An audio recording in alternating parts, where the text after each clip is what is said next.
سلام دوستان، امیدوارم حالتون خوب باشه. دوستان میخواستم معیار خمیر رو بهتون بگم. حالا این ویدیو رو خواستین سیو کنین، به دردتون میخوره. من دیروز داشتم با یکی از دوستان صحبت میکردم. به من گفتن که توی آموزشگاه من آموزش دیدم. یه استاد حالا معروفی از، حالا اسمشو گفت، من نمیگم، من میشناسم. میگفت برای خمیر هر چقدر تخم مرغت زیاد باشه، خمیرت خیلی بهتر پهن میشه.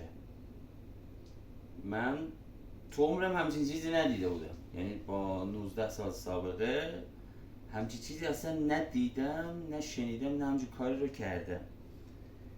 بعد حالا چند وقت پیشم با یه خانم داشتیم صحبت میکردیم، ایشون هم گفتن که معیار خمیر ما روغن مایه و نمیدونم جوهلیمو و ماست. و آخه ماست برای چی؟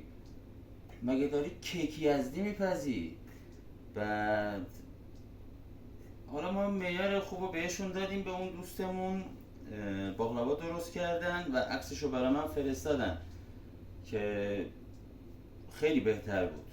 میگفت با تخم مرغ زیاد به 1 کیلو، گفت نمیدونم 4 تا 5 تا تخم مرغ من زدم، خمیر زرد شده بود، ولی اصلا نمیشد پهن کنی خمیر رو. این خوب نیست. حالا پول میگیرن تو آموزشگاه های آموزش علکی میذارن، این آموزش هم به درد خودشون میخوره. بعد به هنرجو یا کارآموز جواب نمیدن، حالا چه از اینستاگرام و واتساپ و تماس تلفنی و اصلا جوابشو نمیدن. اکثرا هم میان سمت من، از من میپرسن، ما میگیم، کاری ندارم. ما از آرد قنچه اهواز استفاده میکنیم. بعد خیلی آرد قوی و جوندار هستش. برای 1 کیلو آرد ما 2 تا تخم مرغ میزنیم، 2 تا، یه دونه هم بزنی کافیه، هیچ مشکلی نیست. 580 گرم شیر میخواد یا آب.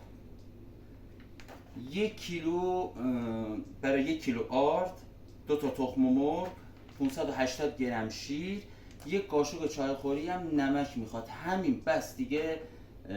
چیز دیگه ای نمیزنیم، ماست و روغن مایه و تخم مرغ 6 7 تا و این داستانا نداریم. این ویدیو رو هم سیو کنید که به دردتون میخوره. حالا من تو کپشن هم معیار خمیر رو دوباره می نویسم براتون، انشالله که مفید واقع بشه.